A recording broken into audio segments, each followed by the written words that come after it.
लोकसभा ते राज्यसभा की कार्रवाई कल तक लई मुलतवी। हंगामे करके जनतक परीक्षावां सोध बिल ते नहीं हो पाई चर्चा। विरोधी धिर ने पुलिस लाठीचार्ज ते केंद्र तो मंगया जवाब। बिहार दे सिवान वाली वीडियो ते राहुल गांधी ने घेरी केंद्र सरकार। कहा विद्यार्थियों खिलाफ कदे पैलेट गन्स कदे AK-47 की वरतों। तां बीजेपी बोली नौजवानों नूं भड़काउण दा काम कर रहे ने राहुल गांधी। कांग्रेस जनता पार्टी ने नौजवानों की लड़ाई लड़न दे लई वैबसाइट बनाउण दा कीता ऐलान। कहा सूबे भर दे वकीलां नूं दवांगे सद्दा। वैबसाइट राही साडे नाल जुड़ सकदे हन वकील। फार्मेसी दे पेपर ते विरोधियों ने घेरी आप सरकार। डॉक्टर बलबीर सिंह ने कीता पलटवार। कहा पिछले 4 सालां च नहीं होया कोई पेपर लीक। योग आसना नूं लैके जथेदार ज्ञानी कुलदीप सिंह दा वड्डा बयान। कहा सिੱਖੀ च योग लई नहीं कोई थां। गुरुद्वारे गुरबाणी नाल जुड़न लई ना कि योग आसन लई। अरविंद केजरीवाल की नौजवानों नूं अपील। कहा E20 के मुद्दे ते भी एकजुट होकर चुकनी पवेगी आवाज। 1 अगस्त को कॉन्स्टिट्यूशन क्लब च रखिया नैशनल टाउन हॉल। मुख्यमंत्री भगवंत मान पहुंचे दिल्ली। अरविंद केजरीवाल दे नाल कीती मुलाकात। कई अहम मुद्दों ते कीती चर्चा। संगरूर के बीजेपी दफ्तर च रवनीत बिट्टू ने बॉम्ब धमाके वाली थां दा लिया जायजा। पुलिस अधिकारियों तो मंगया जवाब। पंजाब की कानून व्यवस्था ते भी चुके सवाल। बरनाला पहुंचे अकाली दल प्रधान सुखबीर सिंह बादल। सफाई कर्मचारियों के धरने च होए शामिल। हस्पताल जाके लाठीचार्ज च जख्मी सफाई कामिया दा भी जानिया हाल। लुधियाना च CM मान ने सरकारी प्राइमरी स्कूल का कीता उद्घाटन। बच्चियों के नाल भी कीती गलबात। उद्योगपतियों नूं पंजाब च इन्वेस्ट करन दा दित्ता सत्ता।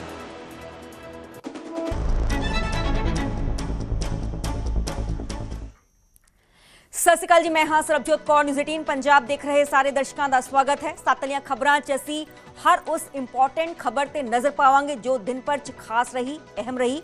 गल करांगे सब तो पहला पार्लीमेंट की, क्योंकि पार्लीमेंट का मॉनसून सैशन लगातार जारी है। अज भी जो मॉनसून सैशन होया सी वो हंगामेदार रहा है। पेपर लीक का मुद्दा काफ़ी ज़्यादा गरमाया भी होया, जिससे पूरे देश की सियासत बहुत ज़्यादा गरमाई हुई है। तो देश भर च पेपर लीक के मुद्दे ते सियासत ते विद्यार्थियों के प्रदर्शनों के विचकार हुण संसद विच भी इस मुद्दे की गूंज सुनाई देन लगी। केंद्र सरकार ने जनतक परीक्षावां सोध बिल 2026 लोकसभा विच पेश किया, पर बिल ते चर्चा शुरू होने तो पहला ही सदन विच जबरदस्त हंगामा देखने। संसद दे विच जनतक प्रीख्यावां सोध बिल 2026 पेश कर दिता गया। PMO दे विच मंत्री जतेंद्र सिंह ने यह बिल पेश किया। इस बिल ते चर्चा हुंदी उस तो पहला ही सदन के अंदर हंगामा हो गया। विरोधी धिरां ने प्रदर्शन करदिआं मंग की कि पहला दिल्ली दे विच विद्यार्थियों ते होए लाठीचार्ज अते पैलेट गन दी वरतों ते गृह मंत्री जवाब देन। दूजे पासे सत्ता धिर दा इल्जाम सी कि विरोधी धिर बिल ते चर्चा तो भज रही है। भविष्य में कोई लीक ना हो, अगर किसी ने जरूरत किया पेपर लीक में इन्वॉल्व पाया गया, इसके बाद भी अगर चर्चा होने नहीं देते हैं तो संदेश गलत जाएगा। आज प्रधानमंत्री नरेंद्र मोदी जी सख्त कानून के लिए चर्चा के लिए बिल ला रहे हैं। आप चर्चा को तैयार नहीं। Day every day to day सुनवाई होगी और अपराधी जो आज भी जेलों में सड़ रहे हैं उन्हें कठोर सजा मिलेगी। और भी जो लोग शामिल हैं। विरोधी धिर ने एक बैनर के जरिए पेपर लीक, चंदा चोरी ते वोट चोरी का मुद्दा चुकिया। विरोधी धिरां दी मांग सी कि जिस तरह विद्यार्थियों ते लाठीचार्ज होया, जिस तरह पैलेट गन की वरतों हुई, उस ते जवाबदेही बनती है। अपनी आवाज उठाने को जो बर्बरतापूर्ण हमला नौजवानों पर पूरे देश में आज भी हो रहा है। मांग बहुत स्पष्ट है, गृह मंत्री को सदन में आकर बयान देना होगा। छात्रों की आवाज सुननी होगी जो विपक्ष के माध्यम से यहाँ उठाई जा रही है, लेकिन ये लोग नहीं मान रहे, इसलिए संसद फिर नहीं चल पाया। ये एक मसौदा और एक मैकेनिज्म तैयार करने में कामयाब हो सकते हैं कि पेपर लीक की घटनाएं हो ना। बात ये नहीं है कि आप सजा कितनी दे रहे हो, कम दे रहे हो, ज्यादा दे रहे हो, लेकिन आप पेपर लीक ही ना हो ऐसी व्यवस्था क्यों नहीं भारत सरकार बनाना चाहती। देखो बिल ते कानून तो बथेरे बंदे ने, कदे कानून ने चोरां नूं रोकिया है ते जब सरकार ही चोरी से उतर आंदी है तो फिर कित्थे चोरी रुकूगी। जनतक प्रीख्या सोध बिल 2026 दे विच की तजवीज़ां कीतियां गईयां ने, एक बार वो भी जान लैने आ। सोध बिल दे विच 10 साल तक की कैद होगी। 10 करोड़ रुपए तक का जुर्माना लग सकता है। लोड़ पैन ते STF का गठन होगा। CBI या STF मामले की जांच करेगी। 2 महीने के अंदर जांच पूरी करनी होगी। फास्ट ट्रैक कोर्ट दे विच मुकदमा चलेगा। रोजाना केस की सुनवाई होगी। 3 महीने के अंदर फैसला सुनाउण की कोशिश होगी। ਕੋਰਟ ਦਾ ਫੈਸਲਾ ਨਾ ਮਨਜ਼ੂਰ ਹੋਣ ਤੇ ਹਾਈ ਕੋਰਟ ਦੇ ਵਿੱਚ ਅਪੀਲ ਕੀਤੀ ਜਾ ਸਕਦੀ ਹੈ। 30 ਦਿਨ ਦੇ ਅੰਦਰ ਹਾਈ ਕੋਰਟ ਦੇ ਵਿੱਚ ਅਪੀਲ ਕੀਤੀ ਜਾ ਸਕਦੀ ਹੈ। ਖਾਸ ਹਾਲਤ ਦੇ ਵਿੱਚ 90 ਦਿਨ ਤੱਕ ਸਮਾਂ ਵਧਾਇਆ ਜਾ ਸਕਦਾ ਹੈ। ਹਾਈ ਕੋਰਟ ਦੇ ਵੱਲੋਂ ਵੀ 3 ਮਹੀਨੇ ਦੇ ਅੰਦਰ ਫੈਸਲਾ ਸੁਣਾਉਣ ਦੀ ਕੋਸ਼ਿਸ਼ ਹੋਵੇਗੀ। ਹੁਣ ਤੁਹਾਨੂੰ ਦੱਸਦੇ ਹਾਂ ਕਿ ਸੋਧ ਬਿੱਲ ਦੇ ਵਿੱਚ ਮੌਜੂਦਾ ਕਾਨੂੰਨ ਦੇ ਨਾਲੋਂ ਵੱਖਰਾ ਕੀ ਹੈ। ਪੇਪਰ ਲੀਕ ਹੋਣ ਤੇ ਸਜ਼ਾ ਤੇ ਜੁਰਮਾਨਾ ਵਧਾ ਦਿੱਤੇ ਗਏ ਨੇ। ਸੋਧ ਬਿੱਲ ਦੇ ਵਿੱਚ 5 ਤੋਂ 10 ਸਾਲ ਦੀ ਸਜ਼ਾ ਦਾ ਪ੍ਰਬੰਧ ਕੀਤਾ ਗਿਆ ਹੈ, ਜਦਕਿ ਮੌਜੂਦਾ ਕਾਨੂੰਨ ਦੇ ਵਿੱਚ 3 ਤੋਂ 5 ਸਾਲ ਸੀ। ਇਸੇ ਤਰ੍ਹਾਂ ਜੁਰਮਾਨਾ 50 ਲੱਖ ਤੱਕ ਹੋਵੇਗਾ, ਜਦਕਿ ਮੌਜੂਦਾ ਕਾਨੂੰਨ ਦੇ ਵਿੱਚ 10 ਲੱਖ ਦਾ ਜੁਰਮਾਨਾ ਹੈ। ਪਰ ਜੇਕਰ ਕੋਈ ਸੰਗਠਿਤ ਅਪਰਾਧ ਕਰਦਾ ਹੈ ਤਾਂ ਨਵੇਂ ਸੋਧ ਬਿੱਲ ਦੇ ਵਿੱਚ 5 ਤੋਂ 10 ਕਰੋੜ ਰੁਪਏ ਤੱਕ ਦਾ ਜੁਰਮਾਨਾ ਲੱਗ ਸਕਦਾ ਹੈ, ਜਦਕਿ ਮੌਜੂਦਾ ਕਾਨੂੰਨ ਦੇ ਵਿੱਚ 1 ਕਰੋੜ ਦਾ ਹੀ ਪ੍ਰਬੰਧ ਸੀ। ਇਸੇ ਤਰ੍ਹਾਂ ਨਵੇਂ ਬਿੱਲ ਦੇ ਵਿੱਚ ਪ੍ਰੀਖਿਆ ਦੀ ਖਰਚ ਵਸੂਲੀ ਵੀ ਪਾਈ ਗਈ ਹੈ, ਜਦਕਿ ਪਹਿਲਾਂ ਅਜਿਹਾ ਕੋਈ ਪ੍ਰਬੰਧ ਨਹੀਂ ਹੈ। ਔਰ ਇਸ ਦੇ ਨਾਲ-ਨਾਲ ਨਵੇਂ ਸੋਧ ਬਿੱਲ ਦੇ ਵਿੱਚ 8 ਸਾਲ ਤੱਕ ਜਨਤਕ ਪ੍ਰੀਖਿਆ ਤੇ ਬੈਨ ਲੱਗ ਸਕਦਾ ਹੈ, ਜਦਕਿ ਮੌਜੂਦਾ ਕਾਨੂੰਨ ਦੇ ਵਿੱਚ 4 ਸਾਲ ਤੱਕ ਜਨਤਕ ਪ੍ਰੀਖਿਆ ਤੇ ਬੈਨ ਦੀ ਤਜਵੀਜ਼ ਹੈ। Bureau report, news 18। खैर जो पूरा बिल है ये संसद च टेबल ते कर दिता गया, पर इस बिल ते चर्चा नहीं की गई क्योंकि किरण रिजिजू ने इस गल का जिक्र किया कि विरोधी विरोध छड़ के इस बिल ते चर्चा करन। खैर अगे वधांगे ते गल करांगे पैलेट गन्स दा, क्योंकि दिल्ली च विद्यार्थियों ते पैलेट गन दी वरतों नूं लेके सियासी तूफान अजे थमिया ही नहीं सी कि हुण बिहार तो सामने एक वीडियो ने नवा विवाद खड़ा कर दिता है, जिसनूं लेके राहुल गांधी ने केंद्र सरकार नूं घेरदिआं गंभीर सवाल खड़े कीते। किसको कहते हैं पैलेट गन? ਦਿੱਲੀ ਦੇ ਵਿੱਚ ਵਿਦਿਆਰਥੀਆਂ ਤੇ ਪੈਲੇਟ ਗਨ ਚਲਾਉਣ ਦਾ ਮਾਮਲਾ ਹਲੇ ਠੰਡਾ ਨਹੀਂ ਹੋਇਆ ਸੀ ਕਿ ਬਿਹਾਰ ਦੇ ਸੀਵਾਨ ਤੋਂ ਆਈਆਂ ਤਸਵੀਰਾਂ ਨੇ ਵਿਰੋਧੀ ਧਿਰਾਂ ਨੂੰ ਇੱਕ ਹੋਰ ਮੌਕਾ ਦੇ ਦਿੱਤਾ ਹੈ।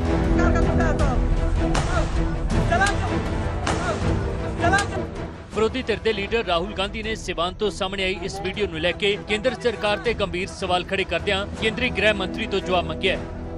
ਰਾਹੁਲ ਨੇ ਇਲਜ਼ਾਮ ਲਾਏ ਕਿ ਬਿਹਾਰ ਦੇ ਵਿੱਚ ਵਿਦਿਆਰਥੀਆਂ ਤੇ AK-47 ਦੇ ਨਾਲ ਫਾਇਰਿੰਗ ਕਰਨ ਦੀਆਂ ਖਬਰਾਂ ਆਈਆਂ ਨੇ।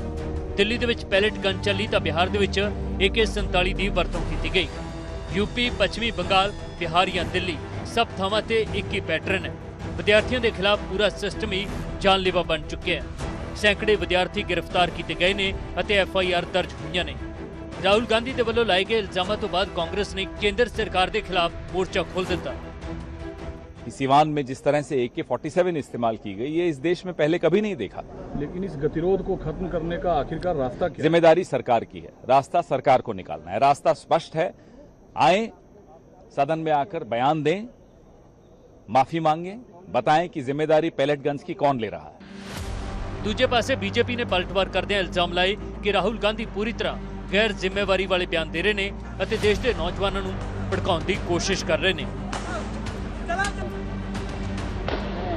यह कहा है कि पुलिस ने छात्रों पर AK-47 से फायरिंग की। मुझे लगता है ये न केवल इररिस्पॉन्सिबल अपितु एक तरह से ये पाप है। देश में इस प्रकार से हिंसा भड़काने की कोशिश, अराजकता भड़काने की कोशिश LOP राहुल गांधी कर रहे हैं। आम आदमी पार्टी ने भी मांग की थी कि जिस तरह दी तस्वीरां बिहार के सीवान तो सामने आईयां ने उससे केंद्र सरकार को जवाब देना चाहिए। जवाबदेही भी तय होना चाहिए। जिस तरीके से बच्चों पर बल का प्रयोग हुआ है, बच्चों को जख्मी किया गया, अत्याचार हुआ है, इस पे डेफिनेटली भारत सरकार को जवाब देना चाहिए। दरअसल बिहार के सीवान दे विच बिहार बंद के दौरान हिंसा हुई और इस दौरान गोली भी चली। एक घटना 25 जुलाई की है और इस प्रदर्शन के दौरान एक पुलिस वाला AK-47 के नाल प्रदर्शनकारी विद्यार्थियों का पिछा करता दिखाई दिता है। हालांकि इन्हां तस्वीरों के बाद उस पुलिस वाले नूं सस्पेंड कर दिता गया, पर विरोधी धिरां नूं सरकार के खिलाफ एक नवा मुद्दा मिल गया। Bureau report, city. ਤੇ ਜੋ ਸਿੱਖਿਆ ਮੰਤਰੀ ਹਰਜੋਤ ਬੈਂਸ ਨੇ ਉਹਨਾਂ ਦੇ ਵੱਲੋਂ ਪ੍ਰੈਸ ਕਾਨਫਰੰਸ ਕੀਤੀ ਜਾ ਰਹੀ, ਸਿੱਧਾ ਰੁਖ ਉੱਥੇ ਦਾ ਕਰਦੇ ਨੇ ਕੀ ਕੁਝ ਕਹਿ ਰਹੇ ਨੇ, ਸੁਣਦੇ ਹਾਂ। ਵੱਡੀ ਭੂਮਿਕਾ ਨਿਭਾਉਂਦੇ ਆ, ਉਹਨਾਂ ਦੇ ਲਈ ਵੱਡਾ ਫੈਸਲਾ ਤੇ ਅੱਜ ਮਾਨਯੋਗ ਵਿੱਤ ਮੰਤਰੀ ਪੰਜਾਬ ਸਰਦਾਰ ਹਰਪਾਲ ਸਿੰਘ ਚੀਮਾ ਜੀ ਤੇ ਮੈਂ ਸਾਰਾ ਦਿਨ ਜਿਹੜੇ ਸਾਡੇ ਸਫਾਈ ਮਜ਼ਦੂਰ ਯੂਨੀਅਨ ਹੈ ਉਹਨਾਂ ਦੇ ਸਾਰੇ ਸਾਥੀਆਂ ਦੇ ਨਾਲ, ਉਹਨਾਂ ਦੇ ਸਾਰੇ ਕਾਰਪੋਰੇਸ਼ਨ ਦੇ ਰਿਪਰੈਜ਼ੈਂਟੇਟਿਵਸ ਆਏ ਸੀ ਤੇ ਇਸ ਦੇ ਉੱਤੇ ਜਿਹੜੀ ਹੈ ਜਿਹੜਾ ਫੈਸਲਾ ਤੇ ਡਿਪਾਰਟਮੈਂਟ ਦਾ ਜਿਹੜਾ ਪੱਤਰ ਹੈ ਉਹ ਸਾਰੇ ਸਾਥੀਆਂ ਨੂੰ ਤੇ ਆਪ ਜੀ ਦੇ ਮਾਧਿਅਮ ਦੇ ਰਾਹੀਂ ਵੀ ਪੰਜਾਬ ਦੇ ਹਰ ਕੋਨੇ ਤੱਕ ਜਿਹੜਾ ਹੈ ਇਸ ਨੂੰ ਪਹੁੰਚਾਇਆ ਜਾ ਰਿਹਾ ਹੈ। ਨਾਲ ਇਸ ਦੇ ਨਾਲ ਜਿਹੜੇ ਹੋਰ ਵੀ ਬਹੁਤ ਸਾਰੇ ਇਸ਼ੂਜ਼ ਹੈ ਉਹਨਾਂ ਨੂੰ ਵੀ ਐਡਰੈਸ ਕੀਤਾ ਗਿਆ, ਜਿਸ ਦੇ ਨਾਲ ਮੈਂ ਸਮਝਦਾ ਇੱਕ ਵੱਡਾ ਜਿਹੜਾ ਹੈ ਸਫਾਈ ਸੇਵਕਾਂ ਦੇ ਜੀਵਨ ਦੇ ਵਿੱਚ ਇੱਕ ਵੱਡਾ ਫਰਕ ਆਊਗਾ। ਤੇ ਕਾਰਪੋਰੇਸ਼ਨਸ ਦੇ ਜਿੰਨੇ ਵੀ ਸਾਥੀ ਹੈ ਉਹਨੀ ਜੋ ਸਟ੍ਰਾਈਕ ਚੱਲ ਰਹੀ ਉਸ ਨੂੰ ਵੀ ਕਾਲ ਆਫ ਕੀਤਾ। ਕੁਝ ਸਾਥੀ ਹੈ ਜਿਹੜੇ ਕਾਉਂਸਲਸ ਨੇ ਉਹਨਾਂ ਦੇ ਨਾਲ ਕੱਲ ਮੀਟਿੰਗ ਹੈ and we are very hopeful ਕਿ ਜਦੋਂ ਬੇਸਿਕ ਡਿਮਾਂਡਸ ਪੂਰੀਆਂ ਹੋਣਗੀਆਂ ਤਾਂ ਪੰਜਾਬ ਦੀ ਜਿਹੜੀ ਸਟ੍ਰਾਈਕ ਹੈ ਖੁੱਲ ਜੂਗੀ। Thank you. ਦੇ ਹੈਵ ਵੈਸੇ ਕਾਲਡ ਆਫ ਕਰ ਦਿੱਤਾ। ਮੈਜੋਰਿਟੀ ਆਫ ਯੂਨੀਅਨਸ ਨੇ ਜਿਹੜਾ ਉਹਨਾਂ ਦੇ ਤੁਹਾਨੂੰ ਵੀ ਪ੍ਰੈਸ ਰਿਲੀਜ਼ਸ ਆ ਗਏ ਹੋਣਗੇ ਤੇ ਅਸੀਂ ਵੀਡੀਓਜ਼ ਵੀ ਰਿਲੀਜ਼ ਕਰ ਦਾਂਗੇ। ਉਹਨੀ ਕਾਲ ਆਫ ਕਰ ਦਿੱਤਾ। ਸਰ ਕੋਈ ਐਸਆਈਟੀ ਵੀ ਬਣਾਈ ਹੋਈ ਹੈ ਕਿਉਂਕਿ ਉਹਨਾਂ ਨੇ ਕਿਹਾ ਸੀ ਪੁਲਿਸ ਕਰ ਮੈਂ ਇੱਕ ਚੀਜ਼ ਬੜਾ ਤੁਸੀਂ ਇੰਪੋਰਟੈਂਟ ਇਹ ਹੋਇਆ ਕਿ ਜੀ ਜੋ ਬਰਨਾਲੇ ਦੇ ਵਿੱਚ ਹੋਇਆ being head of the department ਬੜਾ ਹੀ ਮੰਦਭਾਗਾ ਇਨਸੀਡੈਂਟ ਹੈ। ਮੰਨਿਆ ਕਿ ਪੁਲਿਸ ਨੂੰ ਜਾਂ ਫਿਰ ਫੋਰਸਿਸ ਨੂੰ ਕਈ ਵਾਰੀ ਲਾਅ ਐਂਡ ਆਰਡਰ ਮੇਨਟੇਨ ਕਰਨ ਲਈ ਬਟ ਜਿਸ ਤਰੀਕੇ ਦੇ ਨਾਲ ਉੱਥੇ ਲਾਠੀਚਾਰਜ ਹੋਇਆ ਉਸ ਦੇ ਉੱਤੇ ਮਾਨ ਸਾਹਿਬ ਨੇ ਬਹੁਤ ਸਟ੍ਰਿਕਟ ਐਕਸ਼ਨ ਲਿਆ ਤੇ ਜੋ ਜ਼ਿੰਮੇਦਾਰ ਡੀਐਸਪੀ ਸੀ ਉਹਨਾਂ ਨੂੰ ਸਸਪੈਂਡ ਕਰ ਦਿੱਤਾ ਗਿਆ ਤੇ ਪਲੱਸ ਅੱਜ ਸਰਕਾਰ ਨੇ ਇੱਕ ਐਸਆਈਟੀ ਵੀ ਜਿਹੜੀ ਹੈ ਉਸ ਦਾ ਗਠਨ ਕੀਤਾ ਜਿਸ ਦੇ ਵਿੱਚ ਪੁਲਿਸ ਦੇ ਵੀ ਤੇ ਸਿਵਲ ਪ੍ਰਸ਼ਾਸਨ ਦੇ ਸੀਨੀਅਰ ਆਫੀਸਰਸ ਹੋਣਗੇ ਤੇ ਨਾਲ ਹੀ ਇਸ ਦੇ ਵਿੱਚ ਕ੍ਰਿਮੀਨਲ ਐਂਗਲ ਪਲੱਸ ਅਗਰ ਕੋਈ ਹੋਰ ਡੈਟਰੈਂਟ ਪਨਿਸ਼ਮੈਂਟ ਜਿਹੜੀ ਹੈ ਸਾਰੇ ਵਿਕਟਿਮਸ ਦੀ ਜਿਹੜੀ ਹੈ ਬਿਆਨ ਦਰਜ ਹੋਣਗੇ। ਜਿੰਨੀ ਵੀ ਇਨਸੀਡੈਂਟ ਦੇ ਵੀਡੀਓਜ਼ ਹੈ ਉਹਨਾਂ ਦੀ ਮੋਨੀਟਰਿੰਗ ਹੋਗੀ ਤੇ ਪਲੱਸ ਕੋਈ ਵੀ ਆਈ ਵਿਟਨੈਸ ਅਕਾਊਂਟਸ ਹੈ ਜਾਂ ਕੋਈ ਵੀ ਆਪਣਾ ਬਿਆਨ ਜਿਹੜਾ ਹੈ ਉਹ ਇਸ ਐਸਆਈਟੀ ਨੂੰ ਜਿਹੜਾ ਦਰਜ ਕਰਾ ਸਕਦੇ। ਹਾਂਜੀ ਉਹਨਾਂ ਨੂੰ ਜਿਹੜਾ ਹੈ ਦੇਖੋ ਜੀ ਇਹ ਐਸਆਈਟੀ ਦਾ ਪ੍ਰਿਵਿਲੇਜ ਹੈ ਤਾਂ ਪ੍ਰੀਲਿਮਿਨਰੀ ਇਨਕੁਆਇਰੀ ਜਿਹੜੀ ਹੋਊਗੀ ਉਸ ਹਿਸਾਬ ਨਾਲ ਹੋਊਗਾ ਤੇ ਜਿੰਨੇ ਵੀ ਸਾਡੇ ਇੰਜਰਡ ਹੈ ਉਹਨਾਂ ਨੂੰ ਜਿਹੜੀ ਮਾਨ ਸਾਹਿਬ ਵੱਲੋਂ ਜਿਹੜੀ ਹੈ ਮਾਲੀ ਸਾਹਿਬ ਇੱਕ ਰੈਗੂਲਰ ਕਰਨ ਦੀ ਜਿਹੜੀ ਮੰਗ ਸੀ 500 ਤੋਂ ਕਿਹਾ ਕਿ ਹੋਰ ਵੀ ਮੰਗਾਂ ਮੰਨੀਆਂ ਗਈਆਂ ਹੋਰ ਕਿਹੜੀਆਂ ਮੰਗਾਂ ਉਹ ਵੀ ਸਪੈਸੀਫਾਈ ਸਾਨੂੰ ਜੀ ਜਿਹੜਾ ਹੈ ਬਹੁਤ ਸਾਰੇ ਜਿਹੜੇ ਡਿਪਾਰਟਮੈਂਟਲ ਇਸ਼ੂਜ਼ ਹੁੰਦੇ ਆ ਛੋਟੇ ਛੋਟੇ ਸਾਰੇ ਜਿਹੜੇ ਐਡਰੈਸ ਕੀਤੇ ਗਏ। ਰੈਗੂਲਰ ਦੀ ਜਿਹੜੀ ਮੰਗ ਸੀ ਉਸ ਦੇ ਉੱਤੇ ਵੀ ਜੀ ਵੱਡਾ ਜਿਹੜਾ ਹੈ ਜਿੰਨੇ ਵੀ ਸਾਡੇ ਜਿਹੜੇ EMPLOYEES ਹੈ ਜੋ ਇਸ ਵਕਤ ਕੰਟਰੈਕਟ ਤੇ ਚੱਲ ਰਹੇ ਨੇ ਉਹਨਾਂ ਨੂੰ ਅਸੀਂ ਰੈਗੂਲਰ ਲਿਆਉਣ ਦੇ ਲਈ ਲੋਕਲ ਬਾਡੀਜ਼ ਨੂੰ ਨਿਰਦੇਸ਼ ਜਾਰੀ ਕਰ ਦਿੱਤੇ ਨੇ ਕਿ ਲੋਕਲ ਬਾਡੀ ਸਾਨੂੰ ਮਤਾ ਪਾ ਕੇ ਭੇਜਣਗੇ ਜਿੰਨੇ ਵੀ ਐਲੀਜੀਬਲ ਡਿਊ ਪ੍ਰੋਸੈਸਡ ਹੋਣਗੇ ਉਹਨਾਂ ਨੂੰ ਅਸੀਂ ਪਰ ਜਿੰਨਾ ਪਰਮਾਨੈਂਟ ਜਿੰਨਾ ਇੱਕ ਪਰਮਾਨੈਂਟ ਦੀ ਸੈਲਰੀ ਹੁੰਦੀ ਹੈ ਉਹ ਸੈਲਰੀ ਉਹਨਾਂ ਨੂੰ 1 ਅਗਸਤ ਤੋਂ ਹੀ ਸ਼ੁਰੂ ਹੋ ਜਾਊਗੀ। लगातार ओपोजिशन सवाल खड़े कर रही है सवाल पूरा कर लेंदो है सब। ਤੁਸੀਂ ਕਹਿ ਰਹੇ ਹੋ ਪੇਪਰ ਲੀਕ ਨਹੀਂ ਹੈ ਸਿਰਫ ਪੇਪਰ ਦੇ ਵਿੱਚ ਚੀਟਿੰਗ ਹੋਈ ਸੀ ਜਿਹੜੇ ਜ਼ਿੰਮੇਵਾਰ ਸੀ ਉਹਨਾਂ ਦੇ ਉੱਤੇ ਐਕਸ਼ਨ ਹੋ ਗਿਆ ਹੋਇਆ ਹੈ ਬਟ ਆਪੋਜੀਸ਼ਨ ਇਹ ਕਹਿ ਰਹੀ ਹੈ ਕਿ ਇਹ ਚਲੋ ਇੱਕ ਮੈਟਰ ਅਸੀਂ ਮੰਨ ਲੈਂਦੇ ਹਾਂ ਨਕਲ ਦਾ ਸੀਗਾ ਇਸ ਤੋਂ ਪਹਿਲਾਂ 5 ਪੇਪਰ ਲੀਕ ਹੋਏ ਉਹਨਾਂ ਦਾ ਜਵਾਬ ਕੌਣ ਮੈਂ ਹਮੇਸ਼ਾ ਕਦੀ ਵੀ ਸਵਾਲਾਂ ਤੋਂ ਭੱਜਿਆ ਨਹੀਂ ਹੈ। ਕੱਲ ਆਪਾਂ ਇਹਦੇ ਤੇ ਕੱਲ ਪੀਸੀ ਰੱਖਾਂਗੇ। ਇਸ ਵਕਤ ਮੈਂ ਚਾਹੁੰਦਾ ਕਿ ਅੱਜ ਜਿਹੜਾ ਇਹ ਫੈਸਲਾ ਆਪਾਂ ਬੈਠਾਂਗੇ ਤੇ ਲੰਬੀ ਪੀਸੀ ਐਸ ਜੋ ਬੜਾ ਇੰਪੋਰਟੈਂਟ ਇਸ਼ੂ ਆ ਪਾਰਲੀਮੈਂਟ ਮੈਂ ਮੇਰੇ ਇੱਕ ਸੈਂਸ ਤੁਸੀਂ ਸਰ ਦੇਖੋ ਸਵੇਰੇ ਇਹਦੇ ਤੇ ਬੈਠਾਂਗੇ। Thank you. ਤੇ ਸਫਾਈ ਸੇਵਕਾਂ ਦੇ ਹਿੱਤ 'ਚ ਇੱਕ ਵੱਡਾ ਫੈਸਲਾ ਲਿਆ ਗਿਆ। ਹਰਜੋਤ ਬੈਂਸ ਸਿੱਖਿਆ ਮੰਤਰੀ ਇਸ ਗੱਲ ਦਾ ਜ਼ਿਕਰ ਕਰਦੇ ਹੋਏ ਨਜ਼ਰ ਆਏ। ਉਹਨਾਂ ਨੇ ਕਿਹਾ ਕਿ ਸਫਾਈ ਕਰਮਚਾਰੀ ਦੀ ਤਨਖਾਹ 'ਚ ਵਾਅਦਾ ਕੀਤਾ ਗਿਆ ਹੈ। 20,500 ਕਰਮਚਾਰੀ ਦੀ ਤਨਖਾਹ ਕੀਤੀ ਗਈ ਹੈ। ਇਹ ਜੋ ਬਰਨਾਲਾ 'ਚ ਪੂਰਾ ਹਾਦਸਾ ਹੋਇਆ ਸੀ ਇਹ ਬਹੁਤ ਮੰਦਭਾਗਾ ਹਾਦਸਾ ਹੈ।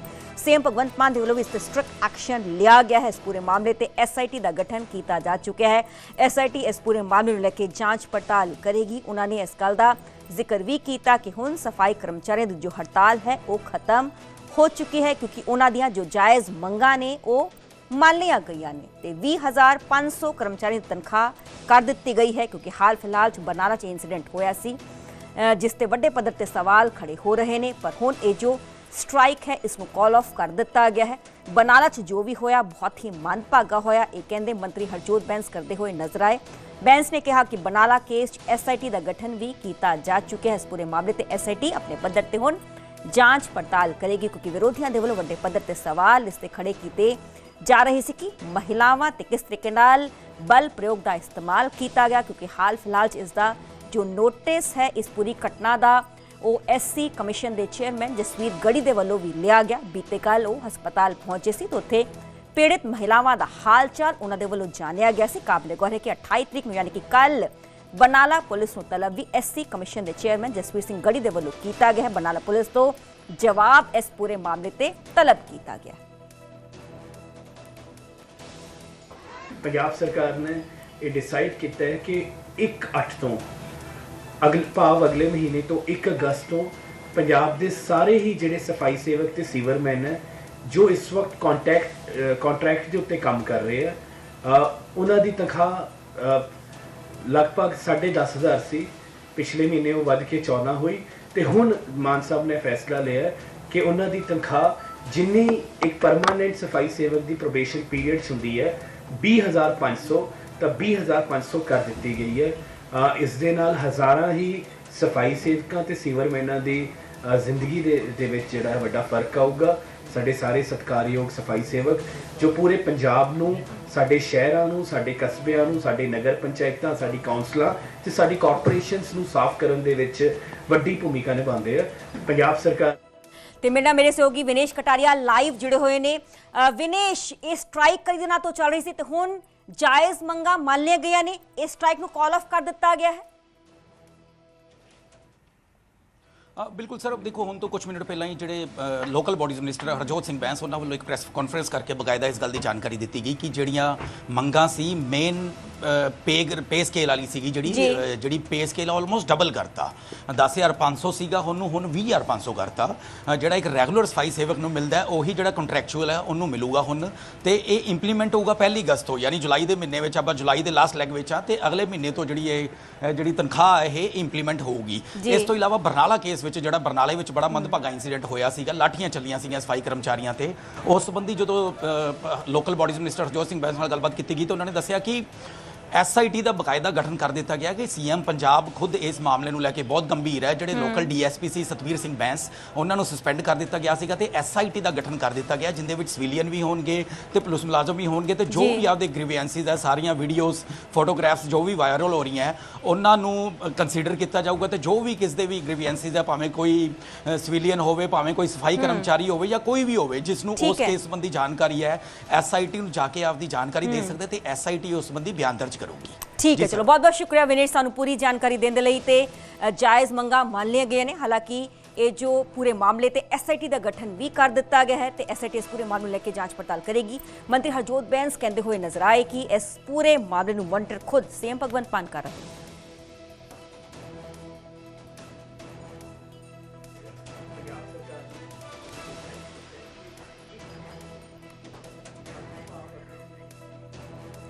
ਤੇ ਗੱਲ ਕਰਾਂਗੇ ਨੀਟ ਪੇਪਰ ਲੀਕ ਮਾਮਲੇ ਦੀ, ਕਿਉਂਕਿ ਫਾਰਮੇਸੀ ਪ੍ਰੀਖਿਆ ਨਕਲ ਮਾਮਲੇ ਤੇ ਹੁਣ ਡਾਕਟਰ ਬਲਬੀਰ ਸਿੰਘ ਨੇ ਇਸ ਗੱਲ ਦਾ ਜ਼ਿਕਰ ਕੀਤਾ ਕਿ ਮਾਨ ਸਰਕਾਰ 'ਚ ਕੋਈ ਪੇਪਰ ਲੀਕ ਨਹੀਂ ਹੋਇਆ।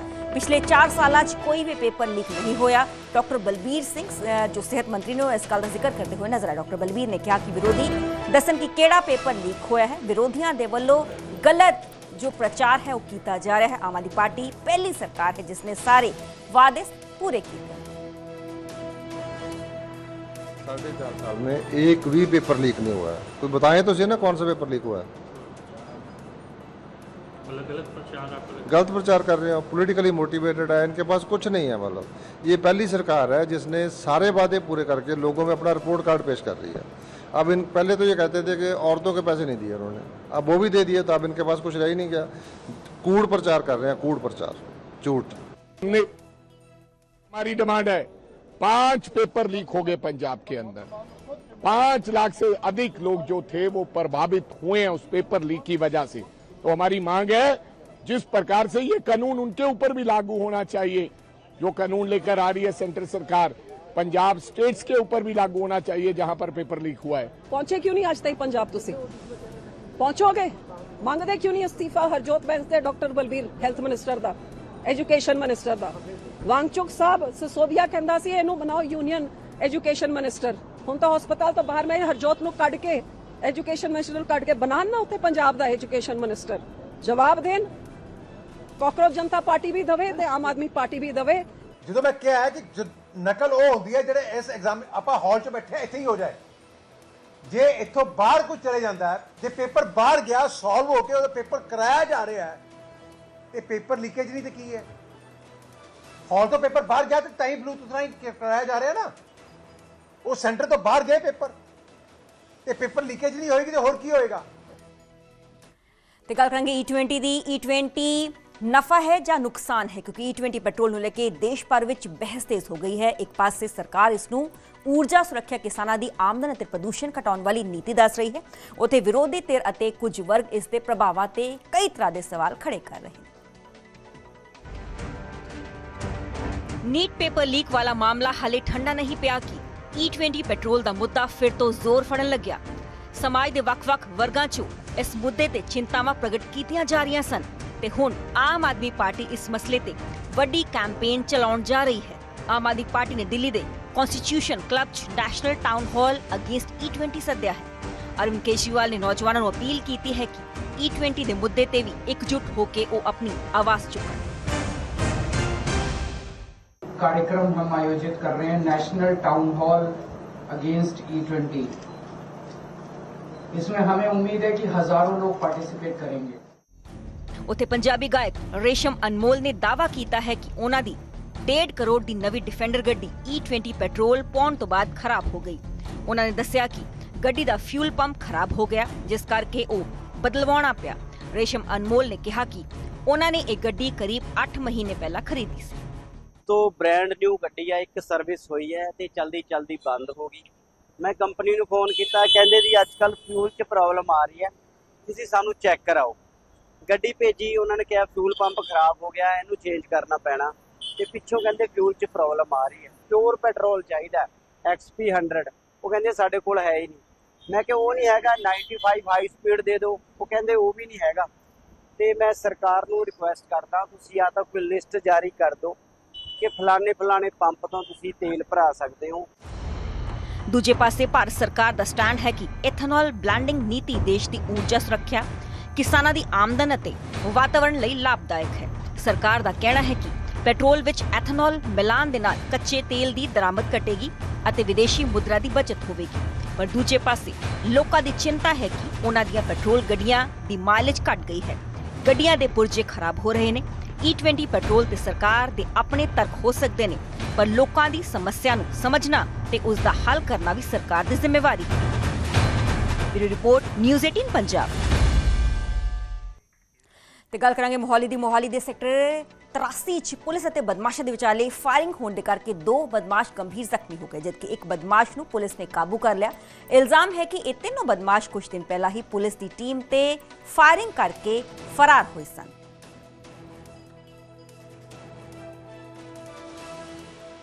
ਤੇ ਗੋਲੀ ਲੱਗਣ ਦੇ ਕਰਕੇ 2 ਬਦਮਾਸ਼ ਗੰਭੀਰ ਜ਼ਖਮੀ ਹੋਏ ਨੇ, ਕਿਉਂਕਿ ਐਨਕਾਊਂਟਰ ਇੱਥੇ ਕੀਤਾ ਗਿਆ ਹੈ, ਕਿਉਂਕਿ ਇਹ ਜੋ ਦੋਨੋਂ ਬਦਮਾਸ਼ ਨੇ ਜਿਨ੍ਹਾਂ ਨੂੰ ਕਾਬੂ ਅੱਜ ਕੀਤਾ ਗਿਆ, ਇਹ ਪੁਲਿਸ ਪਾਰਟੀ ਤੇ ਫਾਇਰਿੰਗ ਕਰਕੇ ਫਰਾਰ ਹੋਏ ਸੀ। ਪੁਲਿਸ ਲਗਾਤਾਰ ਇਹਨਾਂ ਦੀ ਪੈੜ ਨੱਪ ਰਹੀ ਸੀ ਤੇ ਗੋਲੀ ਲੱਗਣ ਦੇ ਨਾਲ ਇਹ ਜੋ ਬਦਮਾਸ਼ ਨੇ ਗੰਭੀਰ ਜ਼ਖਮੀ ਹੋਏ ਨੇ। ਜ਼ਾਹਰ ਜੀ ਗੱਲ ਹੈ ਕਿ ਪੁੱਛ ਪੜਤਾਲ 'ਚ ਕਈ ਹੋਰ ਵੀ ਵੱਡੇ ਖੁਲਾਸੇ ਜੋ ਨੇ ਉਹ ਇਹਨਾਂ ਮੁਲਜ਼ਮਾਂ ਦੇ ਵੱਲੋਂ ਕੀਤੇ ਜਾਣਗੇ। ਫਿਲਹਾਲ ਸਭ ਤੋਂ ਪਹਿਲਾਂ ਜੋ ਟਾਰਗੇਟ ਪੁਲਿਸ ਦਾ ਹੁੰਦਾ ਹੈ ਲੱਤਾਂ ਵੱਲ ਹੀ ਹੁੰਦਾ ਹੈ ਤੇ ਲੱਤਾਂ ਤੇ ਫਾਇਰਿੰਗ ਕੀਤੀ ਗਈ। ਇਹ ਇੰਜਰਡ ਹੋਇਆ, ਜ਼ਖਮੀ ਹੋਇਆ, ਜੇਰੇ ਇਲਾਜ ਹੈ, ਹਸਪਤਾਲ 'ਚ ਦਾਖਲ ਹੈ ਤੇ ਉਸ ਤੋਂ ਬਾਅਦ ਉਸ ਨੂੰ ਕੋਰਟ 'ਚ ਪੇਸ਼ ਕਰਕੇ ਵੱਧ ਤੋਂ ਵੱਧ ਰਿਮਾਂਡ ਹਾਸਲ ਕਰਨ ਦੀ ਕੋਸ਼ਿਸ਼ ਕੀਤੀ ਜਾਏਗੀ ਤੇ ਡਿਟੇਲ ਤਰੀਕੇ ਨਾਲ ਇਸ ਪੂਰੇ ਮਾਮਲੇ 'ਚ ਪੁੱਛ ਪੜਤਾਲ ਕੀਤੀ ਜਾਏਗੀ।